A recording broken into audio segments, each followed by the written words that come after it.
Muy buenos días, mi nombre es Arely Estefanía Romero Sánchez, soy alumna de la Benemérita Universidad Autónoma de Puebla. El día de hoy vengo a presentarles como tema la microbiología como ciencia.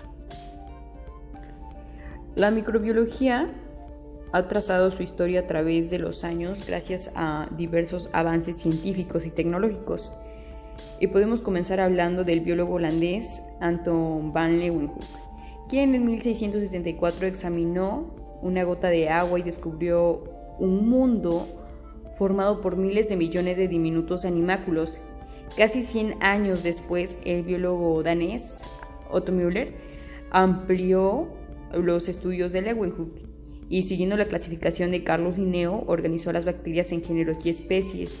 Es ahí cuando inicia la clasificación taxonómica de los microorganismos. Después, en el año 1840, Friedrich Henle propuso los criterios para demostrar que los microorganismos eran responsables de la aparición de enfermedades en el ser humano. Y décadas posteriores, Robert Koch y Louis Pasteur confirmaron esta teoría mediante experimentos en los que demostraron que los microorganismos eran responsables de la aparición del carbunco, la rabia, la peste, el cólera y la tuberculosis. Es claro que el mundo descubierto por Leeuwenhoek era complejo y estaba formado por protozoos y bacterias de todas las formas y tamaños.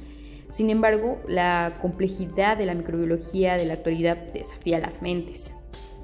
Gracias a los avances, ahora se sabe que existen miles de tipos diferentes de microorganismos que viven en el interior, en la superficie o alrededor del ser humano, y centenares de ellos son capaces de provocar en él enfermedades graves. Otros tienen un enorme impacto en la vida y en la composición física y química de nuestro planeta. Entonces es importante conocer algunos de los aspectos básicos de la microbiología. Con lo que respecta a la metodología del contenido del presente cartel, se investigó y se analizó la información de distintas fuentes con respaldo científico para proporcionar datos verídicos acerca de todo el inmenso panorama que abarca la microbiología, con el objetivo de conocer las características básicas de los microorganismos procarióticos y eucarióticos, además de entender la relación que estos poseen con los diferentes ecosistemas, incluyendo el cuerpo humano como un ecosistema complejo. Pasando a los resultados, la microbiología es el estudio de los microorganismos, un grupo grande y diverso de organismos microscópicos que viven en forma de células aisladas o en grupos de ellas. Tienen un enorme impacto en la vida y en la composición física y química del planeta, y comprenden el estudio de virus, que son las partículas infecciosas de menor tamaño, con un diámetro que oscila entre los 18 y 600 nanómetros, que no pueden visualizarse mediante el microscopio óptico. Son parásitos verdaderos que necesitan de las células del hospedador para su replicación. Contienen típicamente ADN o ARN, pero no ambos. Sin embargo, recientemente se han descrito los llamados mimivirus, que contienen tanto ADN como ARN. Los ácidos nucleicos están envueltos en una cubierta de proteínas con o sin una cubierta de membrana lipídica.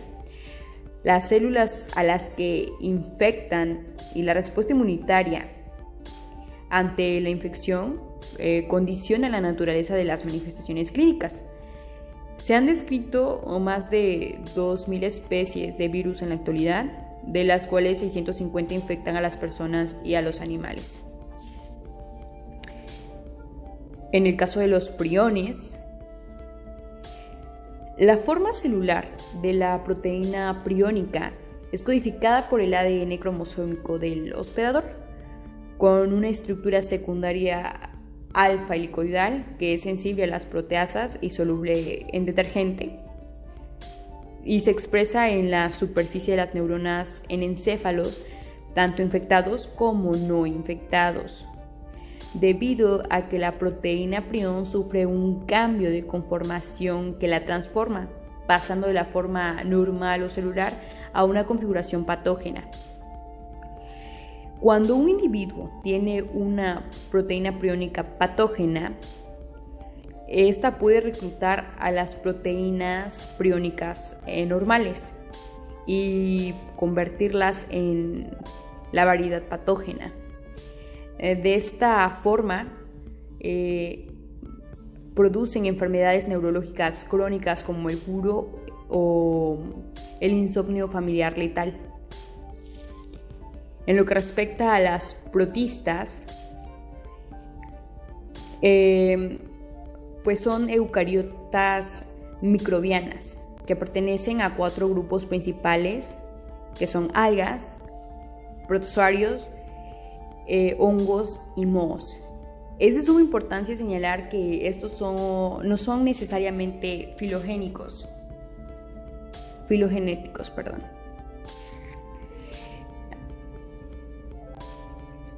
Por último, pasamos a hablar de las procariotas. Las bacterias poseen una estructura relativamente simple. Son microorganismos unicelulares sencillos, sin membrana nuclear, mitocondria, aparato de Golgi ni retículo endoplásmico, que se reproducen por división asexual. La pared celular que rodea a las bacterias es compleja y existen 2 formas básicas: una pared celular gram positiva con una gruesa capa de peptidoglucano y una pared celular gram negativa con una delgada capa de peptidoglucano, así como una membrana externa. Algunas bacterias carecen de pared celular y compensan su ausencia sobreviviendo tan solo en el interior de las células del hospedador o en un ambiente hipertónico. Para realizar una clasificación preliminar de las bacterias se utiliza su tamaño, su forma y su disposición espacial, mientras que su clasificación definitiva se refiere pues a sus propiedades fenotípicas y genotípicas. Como conclusión, básicamente el campo del estudio de la microbiología es en realidad toda la biología. Si los microorganismos pueden presentarse en tantas formas, lugares y metabolismos diferentes, es fácil asumir que los microbiólogos no tengan reparos en introducirse en cualquier actividad relacionada con las ciencias biológicas. La patogénesis vegetal y animal, la biotecnología, la medicina, el ejército, incluso el mercado de valores, tienen puntos de contacto con los microorganismos. Al fin y al cabo, pues forman parte de cada una de nuestras células y nunca nos vamos a poder desentender completamente de ellos. Aquí están mis fuentes bibliográficas y mi correo electrónico. Y concluyo con esta pequeña frase: el fracaso es éxito si aprendemos de él.